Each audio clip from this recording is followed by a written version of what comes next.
Aujourd'hui, Bob Lazar, physicien nucléaire et ancien employé du gouvernement, brise le silence.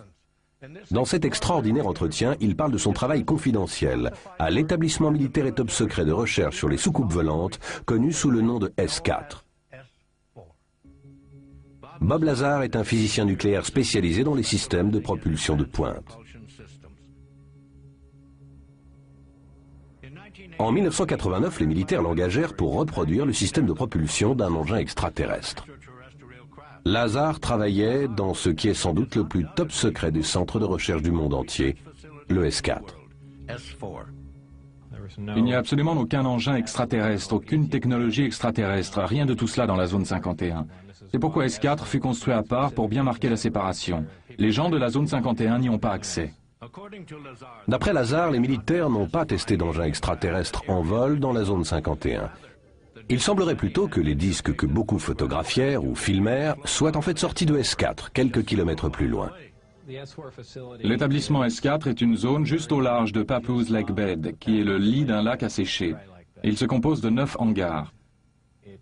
Ces hangars possèdent des portes inclinées, recouvertes d'une peinture rugueuse couleur sable.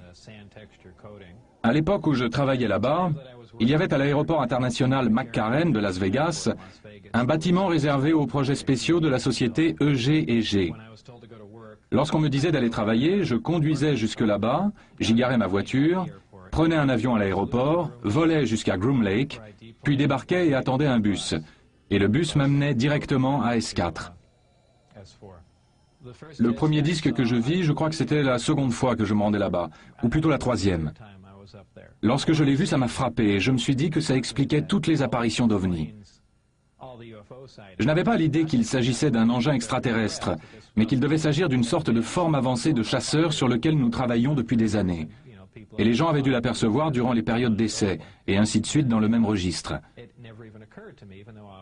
Et il ne m'est pas arrivé de penser, bien qu'étant en train de regarder un objet extraterrestre, que ça n'avait pas été fabriqué par l'homme. Là-bas, je donnais des surnoms à tout. Le modèle sur lequel je travaillais était d'apparence assez lisse, et je l'avais surnommé le modèle de sport. Il y avait celui qui ressemblait à un moule à geler, celui qui ressemblait à un chapeau haute forme. Il y avait aussi un disque qui était replié sur le côté, et il y avait un grand trou provoqué par un projectile, avec le métal plié vers l'extérieur. Je ne peux que supposer qu'il faisait des expériences pour voir si des projectiles pouvaient le pénétrer.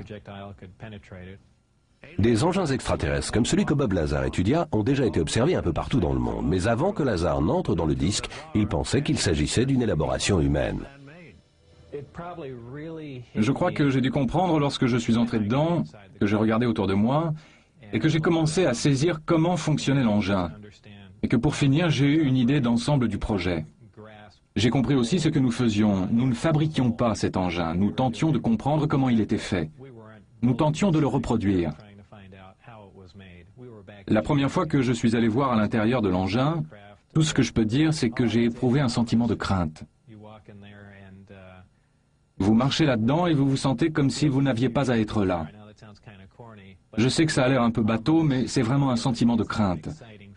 Ce n'est pas une sensation excitante. Ça soulève tout un tas de questions dans votre esprit. Je n'ai assisté officiellement qu'une seule fois, à peu de distance, à un vol d'essai. J'étais justement à l'intérieur du hangar. L'engin quitta le sol pratiquement sans aucun bruit, à l'exception d'une petite effluve électrique au bas de l'engin, indiquant la présence de haute tension. Cela se dissipa à une hauteur d'environ 9 mètres. Et c'est resté là complètement silencieux, et ça se déplaçait à gauche, à droite, et revenait à terre. Voilà quel était le test. C'était vraiment un exploit scientifique que de faire s'élever quelque chose en silence, de l'avoir sous contrôle et de réaliser des manœuvres comme ça. Au fin fond du bâtiment secret d'essai, Lazar apprit comment fonctionnaient ces engins par l'étude de leur système de propulsion. J'ai dû me mettre la tête en bas afin de pouvoir voir le niveau inférieur où se trouvaient 3 grands amplificateurs de gravité. Ces appareils avaient l'air de faire environ 60 cm de diamètre, avec un tuyau d'environ 1,20 m, relié par un tuyau plus petit au niveau supérieur, et ils pouvaient être indépendamment positionnés. Et c'est cela qui émettait les ondes gravitationnelles, propulsant l'engin.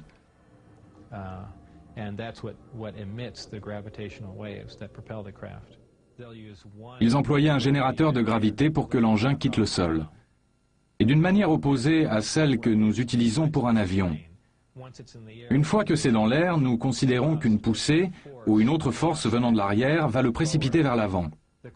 Les engins fonctionnaient d'une manière totalement contraire à ce principe.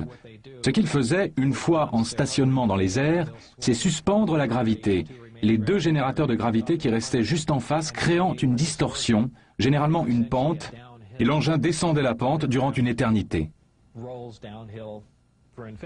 Comme on le voit ici, ces engins ne volent pas toujours de façon similaire. Ils ont été vus et photographiés alors qu'ils volaient dans des positions radicalement différentes. Lazar nous explique pourquoi. Il y a ce qu'ils appellent la configuration Omicron, où l'engin n'utilise qu'un seul générateur, et ce qu'ils nomment configuration Delta, où il emploie les trois. La configuration Delta servirait pour le voyage spatial. En général, l'engin était censé se pencher sur l'un de ses côtés, faire converger les trois générateurs de gravité sur un point unique, et se mouvoir dans l'espace de cette manière. Ça crée toujours une petite distorsion. C'est pourquoi ils ont l'air d'avoir un comportement loufoque lorsqu'ils volent ça et là à faible allure. La gravité peut varier peu ou prou et vous aurez d'étranges mouvements de l'engin. Et ainsi, le mode faible vitesse est en grande partie assez instable. Lazar fut également capable d'éclaircir l'un des phénomènes qui très souvent accompagnent de nombreuses apparitions. Et si vous alliez voir l'un de ces engins manœuvrant la nuit, cela vous semblerait vraiment comme étant une boule brillante, ou alors juste comme une vive lumière dans le ciel située à une certaine distance. Même de près, vous verriez un halo brillant autour de lui. Nous parlons d'une puissante source d'énergie, se déplaçant dans ce qui est principalement une atmosphère gazeuse, oxygène et nitrogène. Et lorsque vous appliquez assez d'énergie à des molécules de gaz, elles émettent des photons, de la lumière. Alors, vu de l'extérieur, je sais bien qu'on peut se demander, mais comment ont-ils pu garder secret quelque chose de cette nature? C'est un crime contre la science, c'est un crime contre le peuple. Mais vous savez, vos idées changent dès que vous êtes dans le coup. Avant d'être à S4, j'étais plus ou moins l'un de ces types qui pensent que toutes ces histoires de conspiration gouvernementale, de maniaques d'ovnis et autres, relevaient de la pure aliénation. Manifestement, les engins extraterrestres existent. Il a bien fallu que quelqu'un les construise, et donc il doit bien y avoir des extraterrestres.